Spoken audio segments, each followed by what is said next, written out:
Well, people doubted, including me, that United were going to buy another central midfielder. I think we're all believers now, or believers now, with Adam to talk about Carlos Baleba and Hull City at the weekend. How's it going, Adam? Hello, sir. Welcome back from your trip. Yeah, no, it is going really good. Yesterday was a great day. It was a very dry period. It felt like we're in the dog days of the transfer window for way too long. And obviously, This signing took longer than any of us would have liked. But I guess in hindsight, and we'll talk about it, maybe that the reasons why are starting to make sense. I think so, yes. There are some interesting takes out there at the moment, including a very online take, which is like, this is a panic buy. They couldn't get who they really wanted. They've pulled the trigger on this. I think we can probably nix that idea very, very quickly. I mean, this is a player they've been tracking for 2 years, tried to buy last summer. The player has been on it. His people have let it be known to absolutely everybody that he's very keen.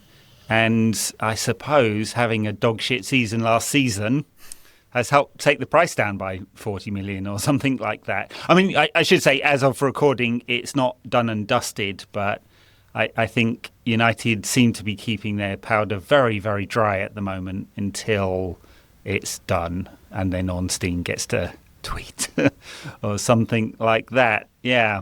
Well, what do you make of? Well, let's talk about the player first, and then the strategy. What do you make of Carlos Baleba then? Because he really didn't have a good season last season. Data and eye test would tell you that.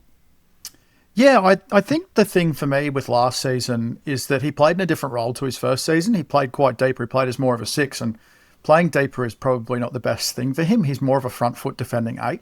And I think that's a misconception because defensive midfielders have changed. And so we just automatically think of like this, like the Makalele role. Where this player, the water carrier. Yeah, and it's actually Andre Santos and Youri Tielemans who are more likely to do that in United. And when Baleba's at his best, he's out in front of another midfielder, just doing that all-athletic, powerful, long-legged sort of, well, what do we call it? We call it the ground eater. And so I guess there's this assumption that he's a 6. I think he's going to thrive in this sort of setup. I'm more curious for his dynamic with Kobbie Mainoo than I am with Youri Tielemans and Andre Santos, because I know where they're going to play alongside him. Well, Kobbie Mainoo did the thing we did with Casemiro and sit deeper for the other player to move forward. So I think it's really interesting. And obviously he's got his flaws. He's still raw. We saw that last season, but they're all, to me, it's all coachable, fixable errors. And he's also going to be getting coached by one of the greatest defensive midfielders of the generation in Michael Carrick. So I think that one thing that Carrick did really well last season was mask deficiencies and accentuate strengths. So that mitigates any concerns that I have around it. And obviously he rounds out the profiles of the midfield really well.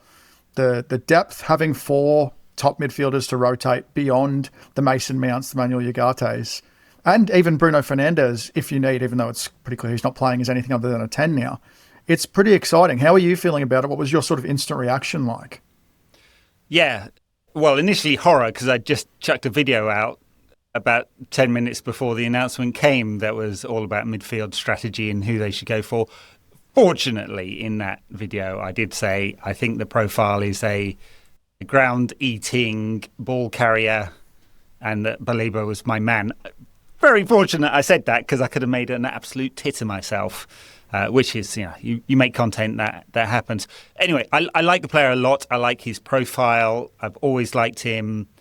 He is raw, and if he'd come last summer, I think it might have been a season too early. And in some senses, like them not getting the deal last summer might have been good. Now, did his form drop off at Brighton because of the role change or because his head was turned? Hertzler said his head was turned, but Definitely. He got hooked off before half-time 4 times last season, was subbed 15 out of his 23 games or something like that, right? So it's on any metric, he wasn't playing well.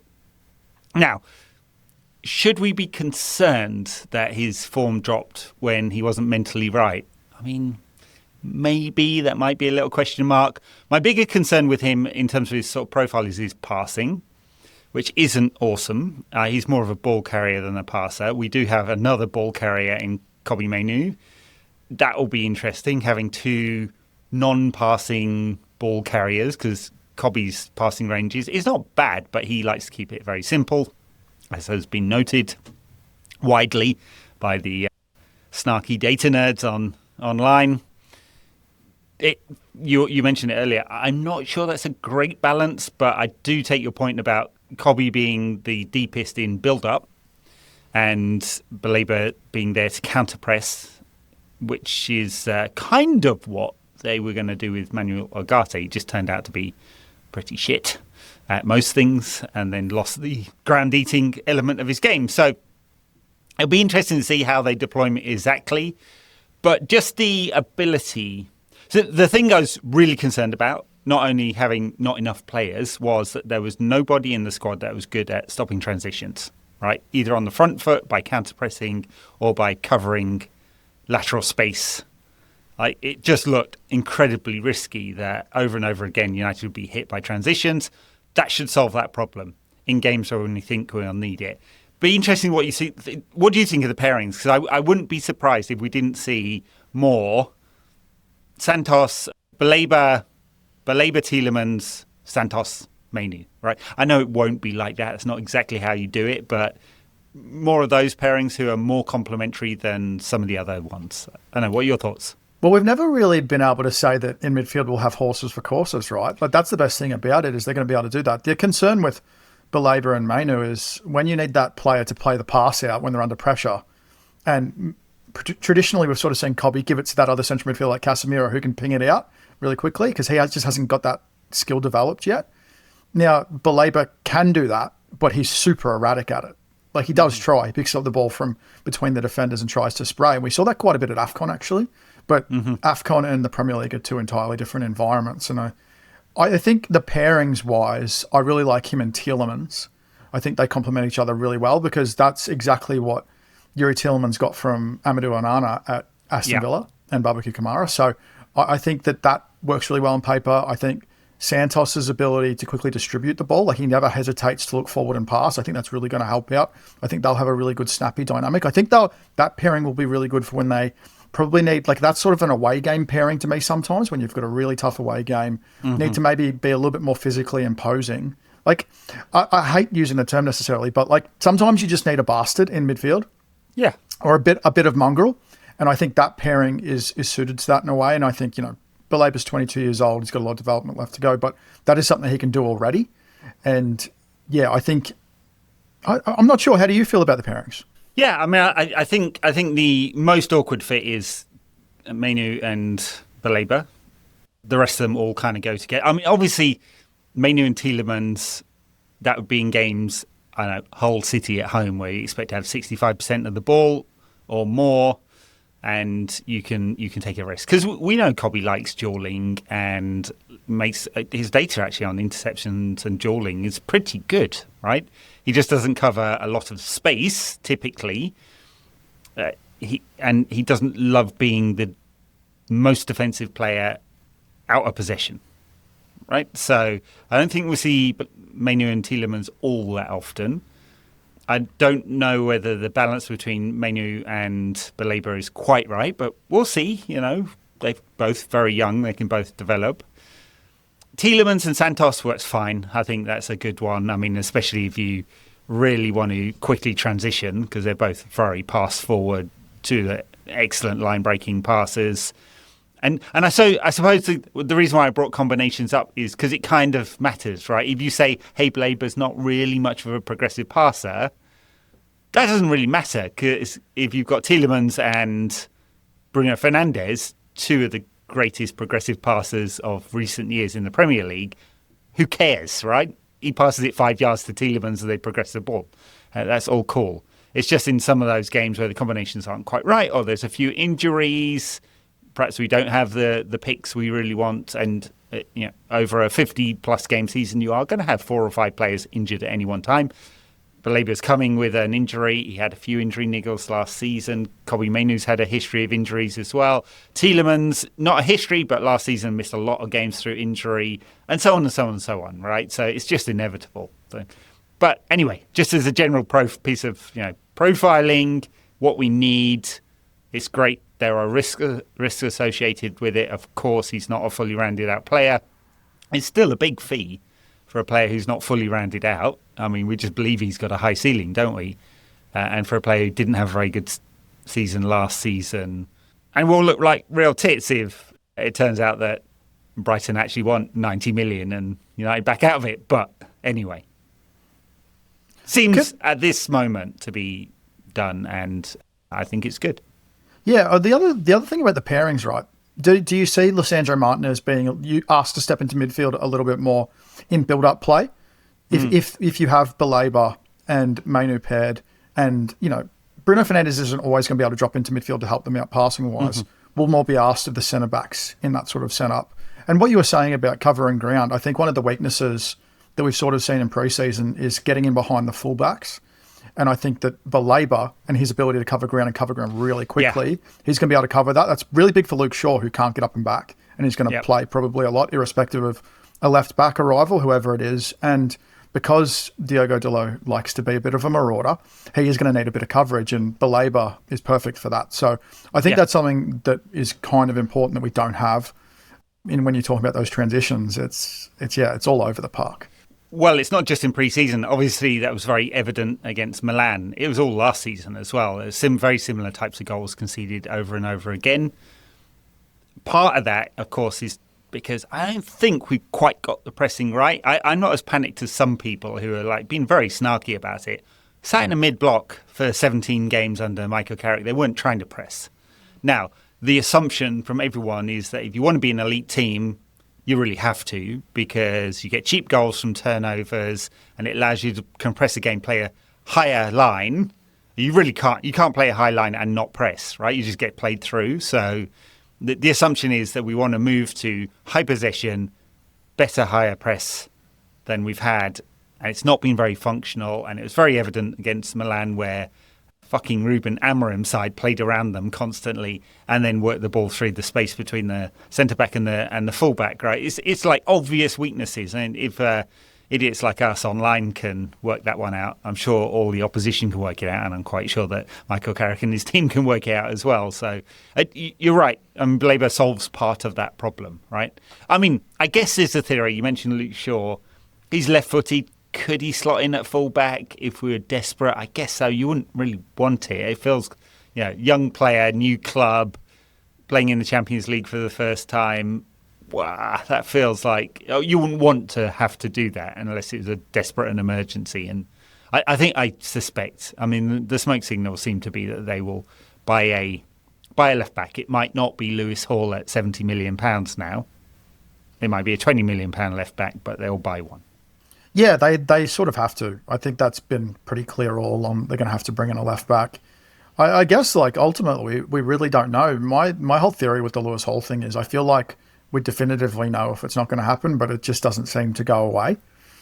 And this Baleba one came out of nowhere. Tielemans came out of nowhere. Santos came out of nowhere. But also I think for me, there's a fair bit of cope in that, because I would really like Lewis Hall. So until the window's done, but then the smoke around, is it Jorge Salinas from Racing Santander? That won't go away either. That has come up again after the Baleba news broke. So yeah, obviously they're going to bring one in. It's just a case of whether, every signing so far has been a Premier League player. So will the left back be more of the Patrick Dorgo, Tielemans, data-driven, value for money sort of option?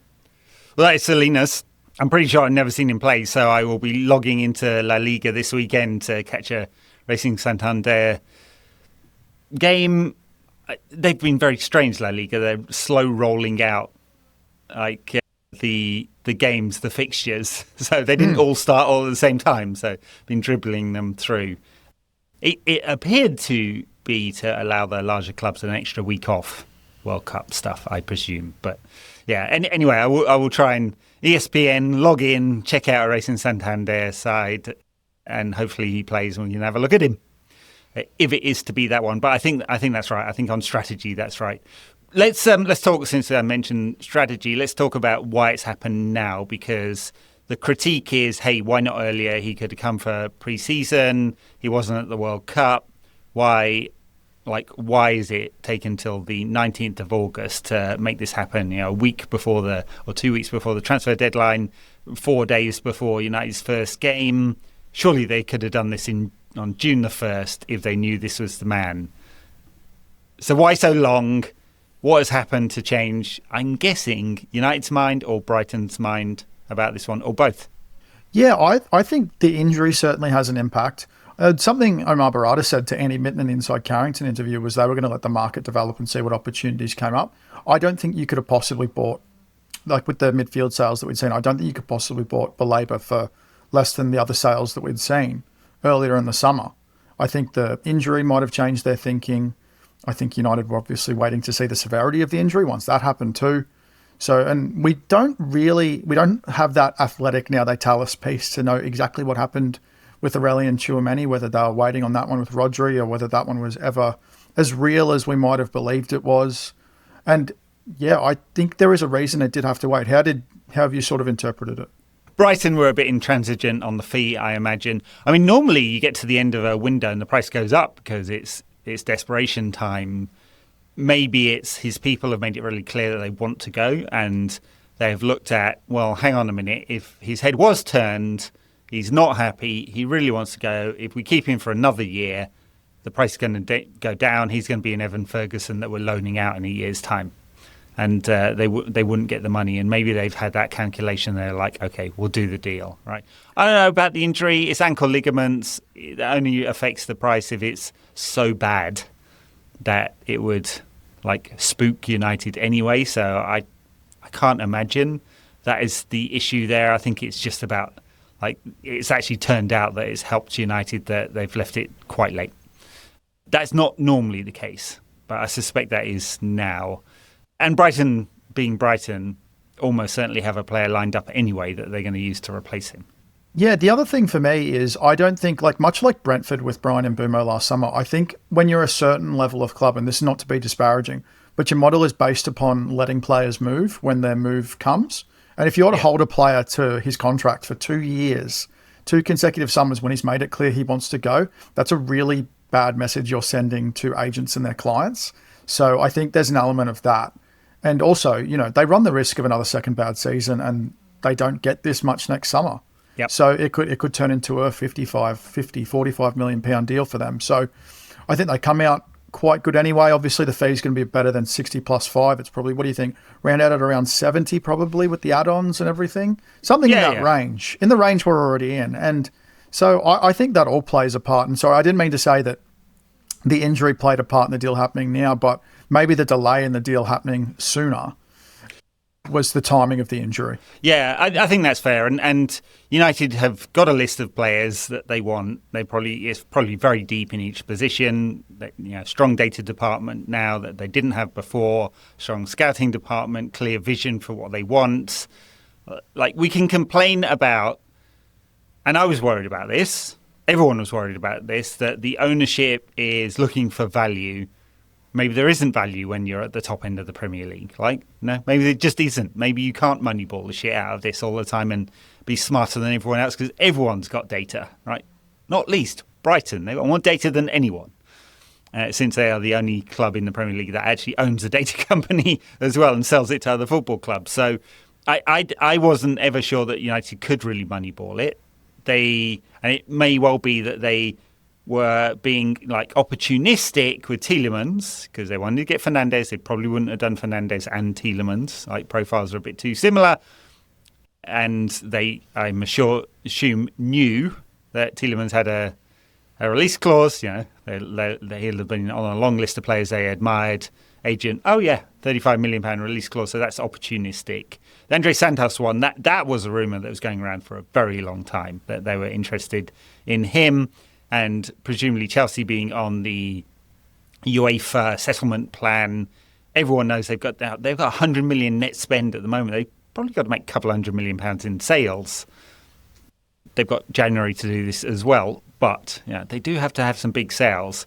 It's unclear either with Chelsea, with other sales, that they'll be able to sell Enzo Fernandez, who clearly everyone knows that he wants to leave, and Chelsea be willing to sell, but are City or Madrid willing to punt up the 120 million or whatever they're asking for. And so I think that's kind of helped. That's kind of helped in the how things have shaken out with all these players.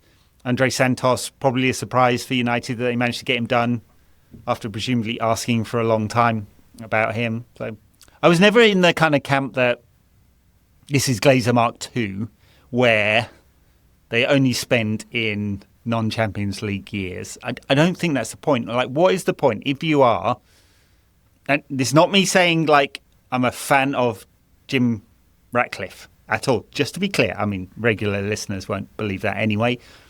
But I was never of the opinion that you spend £1.5 billion to then just run the same playbook and go, yeah, we're just going to, hope we get into fourth so we can take our dividends. Like, that's not the fucking point, right? The point is to make United great again. Now, do they know what they're doing? That's a different question altogether, right? I think the point is to take United to the top. Now, they may believe that they can take United to the top by cutting costs and looking for deals all the time. They'd have to be smarter than everyone else, right? So I'm a little bit doubtful whether you can actually do that. I think you can be very smart and not make fuck-ups and make very, very few fuck-ups. Can you be an elite club and just be smarter than everyone else? I'm a bit dubious about that one as a claim.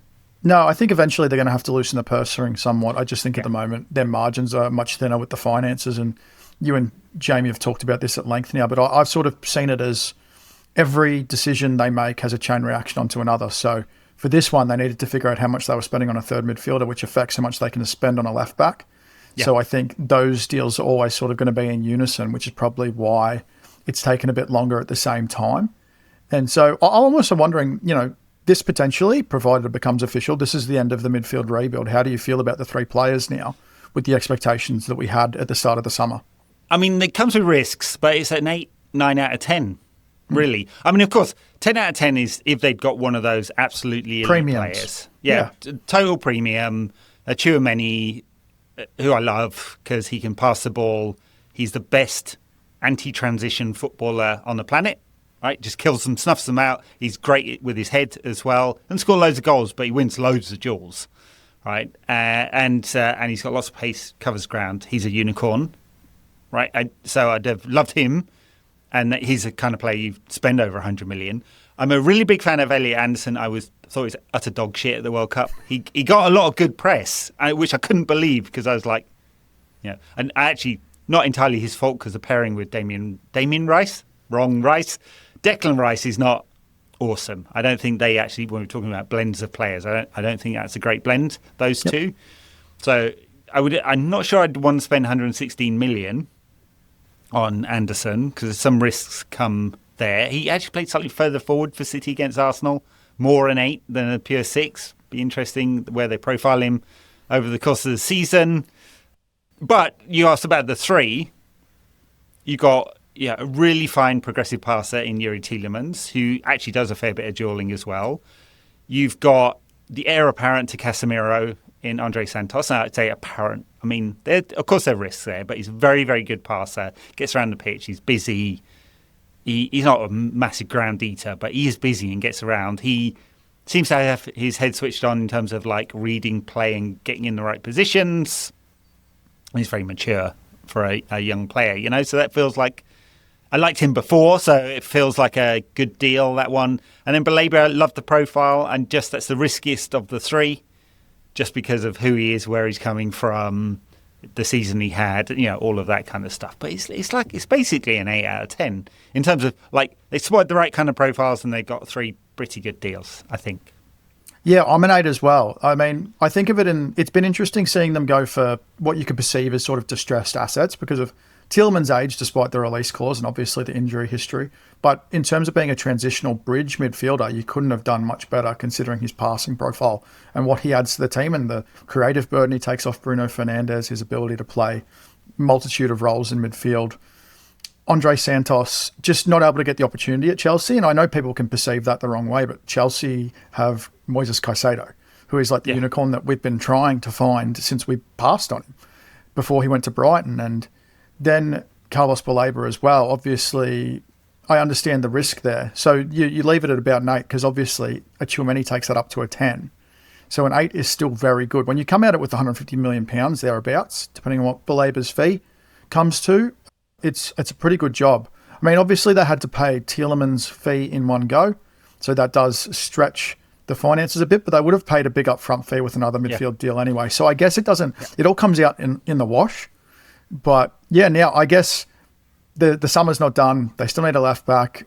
I'm not sure what you think will happen with Joshua Zirkzee and a replacement for Joshua Zirkzee, whether there'll be one or whether they think that Marcus Rashford's salary is going to have to make do. But I think so, yeah. I mean, my assumption, of course, we could all be wrong because no one actually knows anything with United at the moment, which I like this rather than the sagas. It's like here nothing, bomber. Yeah, much better. Let's assume that they do a cheaper deal for a left back, either a young guy or an older guy, right? So the two that have been mentioned a lot are Raum, who would be fairly cheap, but he's older, right? He's not a long-term replacement for Luke Shaw. He's support. Do you have a preference? I don't know Salinas. You know, if he really is, the story is the smoke signals are that the data team love him, right? And that he's like, so if he's the higher ceiling one, I'd take a risk on that, I think, rather than getting a 28-year-old on a 4-year contract that you have to move on after a couple. Because Luke Shaw's out of contract next summer, they're not going to offer him another one. I just don't see it. And so you will be buying a left back next summer. If that's Hall, do you want an older guy sitting on the bench and Lewis Hall is going to play every week? I don't know. That feels a bit odd, doesn't it? So I think I'd probably take the risk and go for the younger one. On Zirkzee, I love to get him off the books, and I assume it's like Italian football is the finance is not great, or at least they claim they're not great all the time. Always. And so, is it that they may have to settle for a loan with some kind of conditional obligation based on Juventus getting into the Champions League next year, or whatever it is, right? And the kind of deal they did with Napoli for Højlund, the book value left on Zirkzee is less than 20 million. Right, so it doesn't have to be a big one to net out. Okay, I know cash is an issue, so they just want to get the best deals possible. And let's make the assumption that Marcus Rashford is staying, because that could still change in the next 2 weeks, of course. But if they loaned him out, a straight loan to Barcelona, right, and he pushed for it, and they're like, okay, they save 50 million on wages, but they can't buy a replacement with that, really, because he'd be coming back next summer and they're unsure about it again, right? So they can't go out into the market and use that money.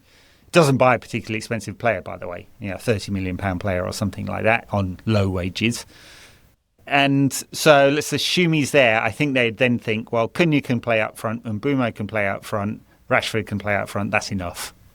And we'll just work out who does the best.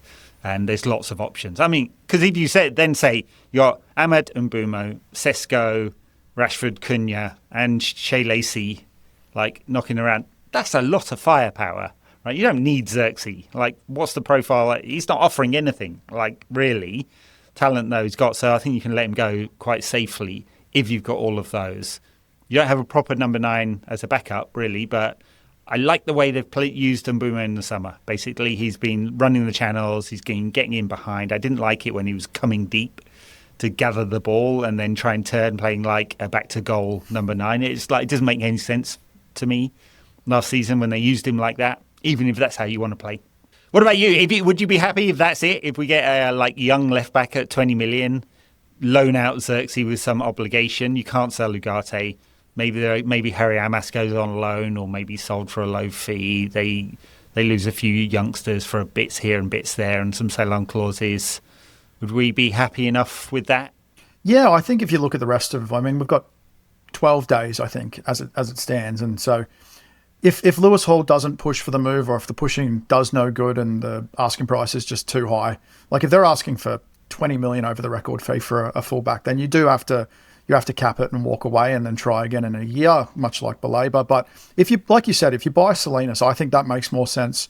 It also makes more sense from a business perspective because, they'll have if they do sign Hall in a year's time and they have Salinas, who's had a good year, he deputises again. Does Harry Amas go on loan and then signs a new contract as well so that to protect some value? Those two, they'll have a decision to make in a year's time. I think that's a better business decision than having, like you said, giving Raum a 4-year contract, having the awkwardness of having to replace him soon enough anyway, the same way that What'll happen with Luke Shaw? Will Luke Shaw want to stay on reduced terms? Well, is that something you'll be interested in compared to what Casemiro wasn't willing to do? So that's interesting to me as well. I am worried about not having an actual 9 just because I love how unique Benjamin Sesko's skill set is. And I notice how much we missed that focal point. But like you said, the difference in how Mbumo's played in the preseason does give you a bit of hope that, I actually, not even more than hope, I really believe that he's going to shine in more of a central role this season. I think he's going to primarily play through the middle. So it's going to be interesting to me. But also, like, if you have Sesko, Mbumo, Cunha, Rashford, and then Cheeto, who you can play in cup competitions as well. Because I'd like to see them rotate through the early stages of the cups just because there's so many competitions that they have to prioritise and worry about. I think, you can make do, and ultimately it's very hard to find a left winger if Rashford leaves and the money you have left over, it's not really going to cover an attacking signing. So even with like you said, even with the money saved on wages, that's more of a holistic saving than allowing you to go buy another player. So unless they're going to Belgium and buying Tresoldi, I don't really know what they're going to do for a forward signing. No. I mean, the only way you could let Rashford go, honestly, would be to get a fee, right? It doesn't make any sense otherwise. There's just not enough there. I mean, of course, it's big wages, and there's some question about, his ranking in the squad. He's no longer the number one man, but he's getting paid the number one salary. Is this the way you do football? But like, these players know. They're not all going to go cap in hand and go, oh, I want Marcus Rashford's salary now. I don't think it. I just don't see it as happening like that anymore. It's not a benchmark setter because it's old and historical. Yeah, legacy contract, exactly. Yeah, legacy contract. Yeah. Saying a couple of legacy podcasters here. Yeah. You're fresher faced. You're fresher. Not that fresh. Not these days. So, I feel like the squad will kind of... I think we're pretty close to getting the final squad. Basically, I'd be really surprised if Rashford goes at this point. That's going to irk a lot of people. I know there's a lot of people who are really pissed off with him. And they're pissed off with him for a variety of reasons. Partly it's because of the perception he just didn't try hard enough last time out. The thing that Wayne Rooney said at the weekend about body language, we're not fucking body language experts. I hate this. He's rubbing off on Wayne. Wayne's had such a good summer. He's had such a good 2026, and look what Brent's done in one podcast. I know, a couple of minutes and we'd like going to platitudes like that. I just don't think that's right? So my assumption is he stays. I think it's better value for the club, even if he's on big wages, than trying to loan him out and try and buy another player who would not be an expensive player, so wouldn't be top of the market. You tell me the player you can get that will get... because Rashford got 28 goals and assists last season. Now, you can say it's at Barcelona and there's some stat padding, like fucking over crap La Liga sides or whatever, right? It's still a very big number. Got to do it still.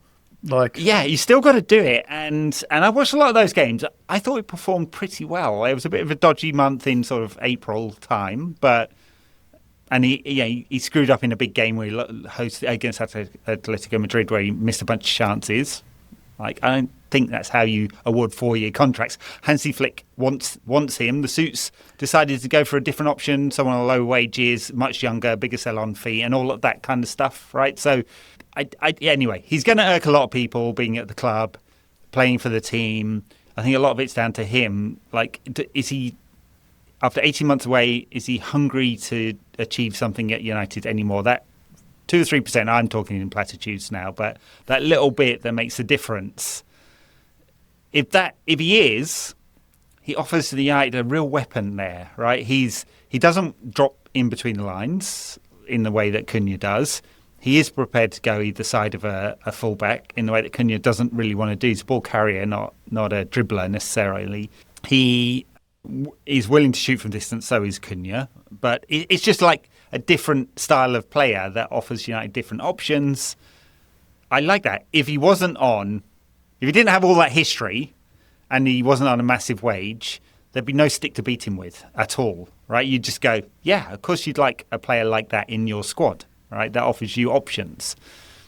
And if he hits a hot streak, because he's always been a streaky player, in terms of scoring, if he adds the creative element that he added at Barcelona, where he's pinging in balls from all sorts of distances, really good creative stuff, that feels like a good option. Can we like forgive and forget and like give him another chance and see what he produces this time? And of course, if he's like kind of walking back, not covering as the opposition break and score, then we can go, yeah, that was shit, Marcus.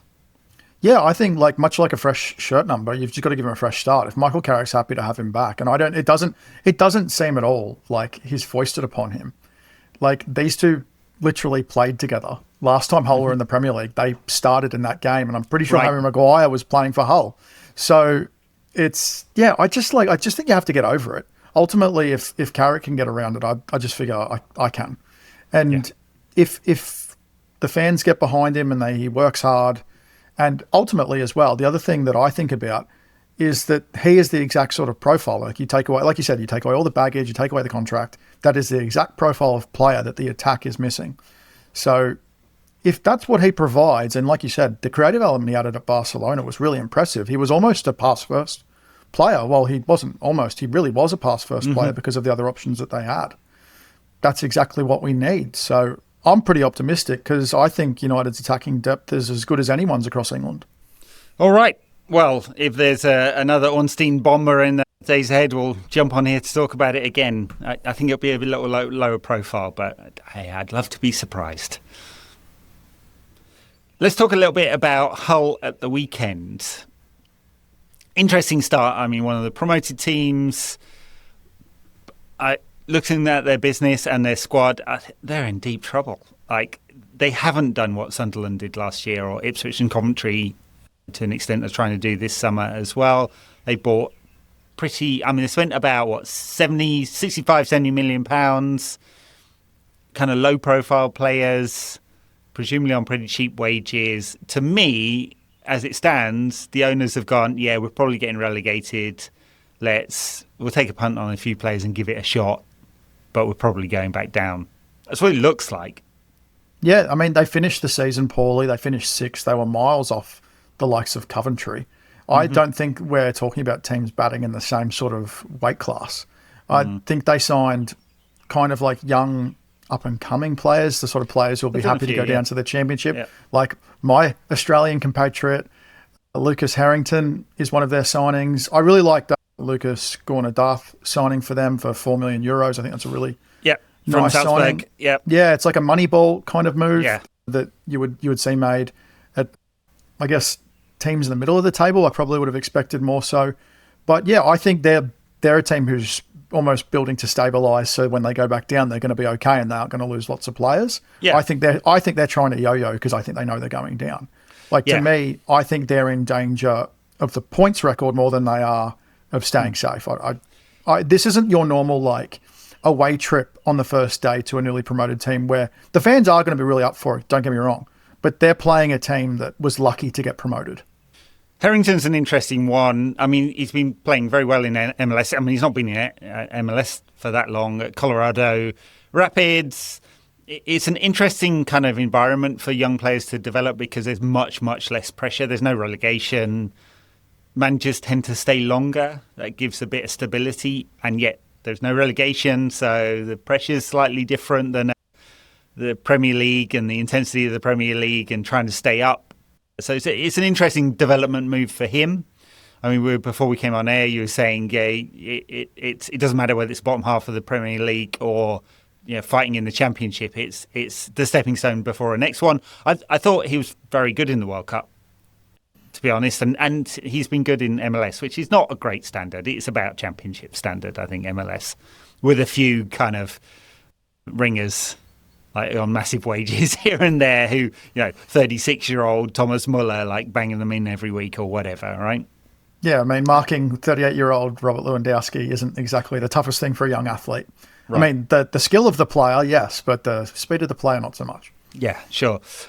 So, it'd be interesting to see what he does there. It's going to be, it's certainly a learning environment. Hull are going to ship tons of goals, right? I mean, look at, I don't know that I've seen Nobel Mendy play, Rayo Vallecano. He's one of the two centre-backs they bought a couple of new goalkeepers in, including Jack Butland, who I presume will be the reserve keeper. Revenge game.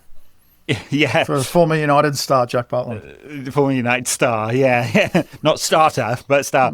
Joe Gelhardt from Leeds is kind of interesting one because when he was a kid, everyone was like, "This is a brilliant player. He's gonna be brilliant. What a career he's gonna have," and that has not been the case, right? So he's had to drop down a level.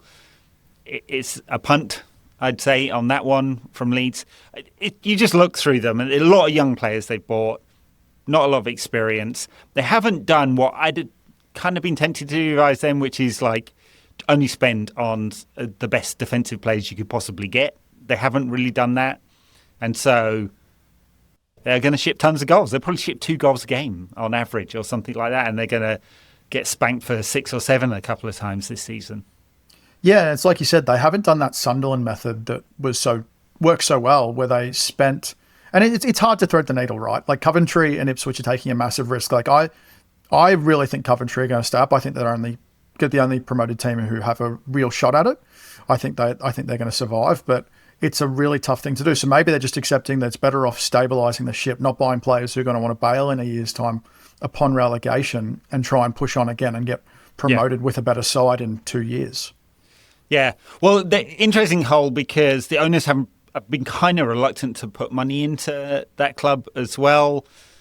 I mean, I tried to change the name of the club a few years back. I can't remember actually. Is it different owners? I may be doing them a dirty there. But they've been reluctant, and that's how the Championship survives, by the owners putting money in. The rate that owners put money in is about equal, almost exactly equal to the rate the clubs lose money as well. And there's no financial controls there. Everyone's chasing the dream.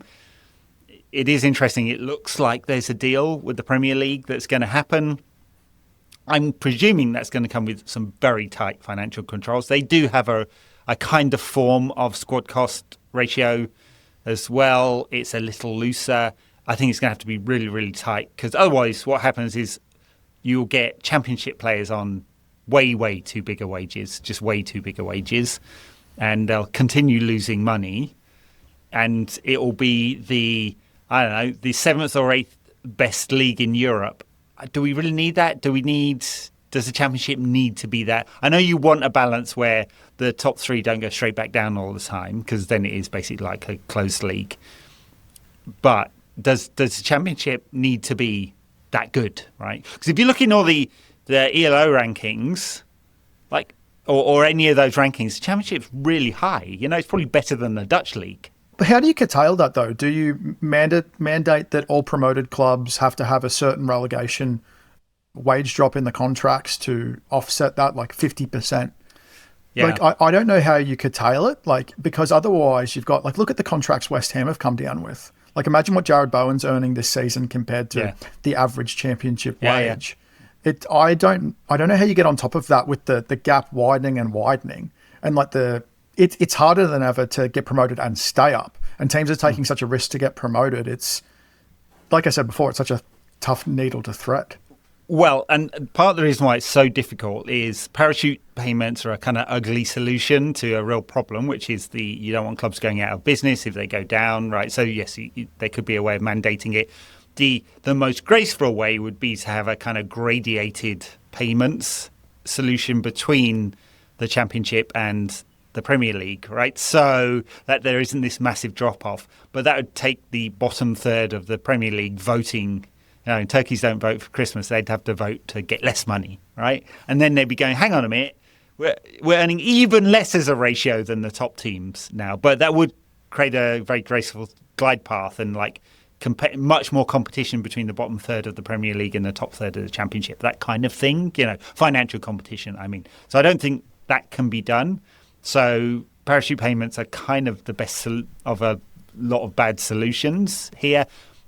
Pumping more money into the Championship, all that really does is make the gap between the Championship and the League One massive, right? So whoever comes 23rd in the Championship, in a scenario where they're getting an extra £1 billion off the Premier League over however many years, will then be looking at financial hardship too, right? So you push the problem of financial hardship just a downer division, and you get League One teams going out of business. Yeah, I don't know how you cascade it down because that was always the plan, right? So as the Premier League's wealth increased, how do we cascade it down into grassroots football, which is effectively saying how do we get it through the league pyramid? It doesn't happen, and there's massive inequality between the Championship and the League One, right? Those payments, they're going, we want money, it's not fair. Do they give those payments to League One and League Two clubs? Fuck, do they? No, they don't, right? They're just as selfish as everyone else. So. It's like giving money to your children. They're never going to save that money. They're going to spend it unless you mandate that, like, clubs have to have a certain cash position relative to their revenue and to their wage bill. Like, I don't know how you make clubs. I don't know how you force sustainability on clubs who are always going to take risks in pursuit of success, because that money in the Premier League is so close. When you're in the Championship, they're always going to be like, oh, we can push the boat out and take this chance, and then it doesn't pay off, and all of a sudden you're in a financial position that you didn't want to be in. On the pitch, then, I mean, it'll be interesting to see if United don't do well in this game, the freak out, because it would be massive. But who's actually going to start for United? Because there's a bunch of players that don't really have enough minutes yet. Manu doesn't have enough minutes. Tielemans doesn't really, but I kind of expect with Mount injured, he's going to start. Santos is definitely going to start. Bruno, I presume, will start, even though he doesn't really have enough minutes yet. But this is his third pre-season game or something like that. Who of the forwards start? Sesko's not fit. Has Cunha played enough yet? Because he hasn't really. Would it be Mbeumo through the middle, Ahmad wide right, Cunha left, or a different solution on the left? I think it's going to be Dorgu. Cunha looks so heavy in the legs against Milan. I don't think you can start him yet. I would just bring him off the bench. But then again, if you've got Marcus Rashford as well, you have two left wing options there, unless you bring Cunha on to play up front, and Mbeumo's not going to play 90 minutes. Like, I am sort of interested in that. Do you think it's going to be Santos, Tielemans, and Bruno in midfield? Yeah, I think probably, yeah. The back four kind of picks itself, right? I mean, Tielemans is obviously in goal. But right back is, I'm just assuming he's going to go for Dalot, because that's what he did at the end of last season. But Mazraoui's played a lot as well. Shaw, Maguire, and Heaven or Martinez, one of the two. Martinez has not played much, hardly at all, so maybe Heaven starts. It is, you're probably right with Dorgu that he'll start. It is interesting because they've come back in these drips and drabs that they haven't got enough minutes into some of these players. So how do you get them minutes? Because it's Ipswich the week after. Isn't it City the week after that or something like that? Ipswich, Everton, City, Fulham. Right. Yeah, I mean, how do you start to get these players minutes now? Like, surely a behind closed doors friendly. That's what I thought they would do this week. They would have to have done that to get minutes into the players' legs. Like, you can do all the training they want, but those players, like, so bad. You could just see it. Like, the part of that performance was how disjointed those players without match rhythm made things. Like, there was a clear delineation between the players who had been around for a while. And, like, I don't think you can start Martinez just because he's coming off an injury, his injury history. I think Heaven has earned the start. Like, I haven't loved Harry Maguire's pre-season, and I would have liked to see Lenny Yoro more at centre-back, but you have to probably go with Maguire and Heaven. I would just go with Diogo Dalot because of, like, what we know about his professionalism and his fitness historically. I think you start him. I think personally, like, I know he cops pelters. I think clearly there's still a difference between Dalot and Mazraoui when they play. I think Mazraoui is more of a horses for courses player, like, depending on who you're playing, or maybe you want to mark out a particular left winger, like that sort of thing. Yeah, but that's what I'd go with. I think the back four sort of picks itself that way, and I would build up Martinez. And I think Heaven's just earned the shot. I think he has a really good chance of taking Martinez's spot this season. Yeah, look, he's been excellent pre-season and played a lot of minutes. I like him as a player and his skill set. He's a good passer, not great passer. He's not quite snappy as Martinez, but he enjoys carrying the ball, and he's a dog, right? He likes fighting. He'd do all the box defending you want, and I haven't got a lot of worries about that one. He's had to learn. Like, he's not had loads of game time over the last season. Like, he probably won a bit more, but he seems very level-headed about it. There was an interview where he said, look, I'm 19 years old. What centre-back gets loads of minutes at 19? That's fine. Yoro, he needs games, right? He's 2 years at the club. He needs a lot of games. I like him a lot. He's quick, right? And it's like, you'd like to have that if you want to play a system where you're compressing the game, you're controlling play, you're pressing, you want great recovery pace. it's like he's still learning positionally. That's where he gets caught out. Would we be happy to play Yoran and Heaven in a lot of games, right? Because one of them has to have a big season, I think. What about a right back? I think he was all right. I mean, he's a ball carrier, right? So he didn't look horrible there, but I don't think you don't spend £60 million on a top-tier talent centre-back to then punt him out to the right back. You don't like the Jules Koundé sort of experiment if you've got Luke Shaw or Lewis Hall going up and down the left side? But being that Carrick likes to invert a fullback. Yeah. Well, I don't know. Do you see Lenny Yoro in the final third putting in crosses? Well, no. No, right, because Luke Shaw can't bomb up and down, so he's the one. Yeah, he's only going one way. I have hopes for Lenny Yoro. I want to see him have a good season. It's a little bit hard with the numbers to work out how many games he's going to play. Well, what about, how you were saying, obviously they want to play a higher line pressing system. I don't like the idea of Maguire and Martinez anymore. I think if either of them are playing, you're attaching both of them to an athlete. So Yoro and Martinez, Heaven and Maguire, and obviously Matthias Stillett when he comes back in, you want to give him timetable just to recover because of the severity of the back injury. But obviously when he comes back, that changes things. But that's the way that I feel about it, because if you are going to play a different system, I don't like a high line system. I don't want them playing together because they both will struggle at the same elements. And Carlos Baleba can only cover for so much. He can't cover for the entire back four all the time. And so he's going to need an athlete in behind him too. You're absolutely right with that one. It's not a good combo, and I think Harry suddenly looked a year older in pre-season. It's pre-season. Maybe he's a bit older, so it takes him a while to catch up with his fitness or whatever. I'm not sure. He just kind of looked it. Martinez, if you would say on defensive grounds, you could see Heaven catching up with him this year. Of course you could, right? I don't think he's the world's finest defender, right? He's definitely an error in him. It's the passing. And Heaven's passing is good. It's not as good. And it just gives you a completely different dimension when you have Martinez in there. He's a line-breaking passer. Imagine how well United could build up with Santos, Tielemans, Martinez, all excellent line-breaking passers. Well, maybe my prediction I did with Scott the other day, and I was saying that I think Lenny Yoro is going to be the breakout player of this season. I think this is a season where we see that physical development, him finally get the run of games. Well, maybe if Martinez is so valuable in that build-up, you're going to need Yoro to play more. And I would like to see him paired with Martinez because I think he can cover for those deficiencies. The only issue is neither of them are strong in the air. Yeah. So you're going to need to figure that part out. But maybe with his physical development, Yoro will get better at that. But that is an issue they're going to have across the park this season. Without Casemiro, it's a glaring weakness for the side both ways. It is, and no set-piece coach still at the club. Are you surprised they haven't beefed up the staff at all? I'm very surprised because they had a deliberately thin coaching team. I mean, Carrick's coaching team is about half the size of Ruben Amorim's. Look at Chelsea's. They had 9 blokes in the photo when they'd signed up. I can't remember the Aston Villa set-piece coach, but they took a photo and it was 10 wide. Well, half of them are just to train the bomb squad, though, aren't they? So. Well, that's not. No, Matt Law said explicitly that it's not a bomb squad. They're just training separately from Xabi Alonso's first team, which sounds exactly like a bomb squad, but that's client journalism for you. I'm surprised. So you had Travis Binion step up from the 21s, Johnny Evans in his first coaching, then you got Woodgate, Steve Holland, a couple of analysts who stayed around, goalkeeping coach whose name I totally forget. That's it, right? Obviously the medical team and stuff like that.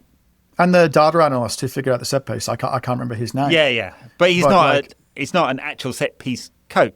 And I thought Georgeson was potentially coming back, and then there was obviously the links to Aaron Danks, but that was always going to be hard to get him out of Bayern Munich. But I would have expected something obviously we don't know, but you would anticipate that they had a streamlined squad last season. That's expanded. They're going to have more games. You would just need more staff by default. So I just don't really get that part. That's been a quiet frustration for me. It is odd. Yeah, Georgsson, didn't Spurs score a ton of set-piece goals last season, even though they were crap? He obviously knows what he's doing. Maybe a lot of the work he had done prior to Amorim turning up actually benefited. Or maybe it was just because we didn't do a lot of crazy set piece. There wasn't a lot of meat wall and there rugby scrumming. Rugby scrumming. There weren't loads of really innovative ones. I remember a couple.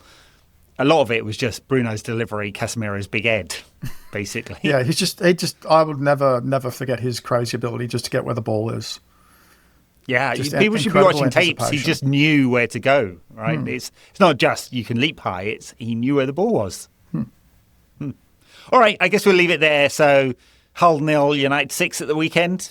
Yeah, how are you feeling about it? I know like people are worried about that opening day stumble, and you have that anticipation anxiety of what the result looks like. But I personally don't. I actually think what we saw against Leeds and Atleti and PSG and the difference in how they played, I think that's going to translate pretty quickly. And I think Hull and Ipswich right at the start of the season is the perfect timing for them to start showing they're going to be more dominant against the lower sides. And that weakness that we saw last season is going to start to evaporate just a little bit. I think that's a fair assessment. I'm actually not that worried. Milan was a mess. But it was a mess for two different reasons, not the actual general style of play, right? And the performance against PSG, albeit not all their stars back, Atletico Madrid missing a couple as well. So were United, by the way. But they were both very good, right? They kept a lot of the ball. They moved it nicely, short distances between players. You can see all the elements of what you expect a character. And that's what side. you want to see in pre-season. So, yeah, I don't think there'll be a first-day stumble. Of course, there'll be a freak out if there is. No more conceding first. Just don't concede first. That would be nice, wouldn't it? All right, we'll leave it there. Thank you very much, Adam. I have, again, forgotten to do what I'm supposed to do right at the top of the show. I'm going to have to write it on my little monitor here. Press subscribe if you're in the podcast apps, but especially if you're on YouTube, because that'll help you get notified, because you won't do otherwise. You'll probably never know that we're on there. Leave us a comment and a like or a rating if you're on Apple App Store as well. Send us some abuse if you like. Just make it creative. That's all I ask. I've been asking this every week. I don't mind the abuse. I'm just bored of the same thing. Be a little bit more creative. Yeah. Well, every time we have Dom on, there's like 97 people on there going, oh, he looks like Harry Maguire. Oh, really? No one's told him that before, you know. Yeah. Yeah. Anyway, very good. Baldy signing off. I still have hair. Just about. Just about. I can feel it. You can feel it. That's never a good sign. Yeah. Bye now.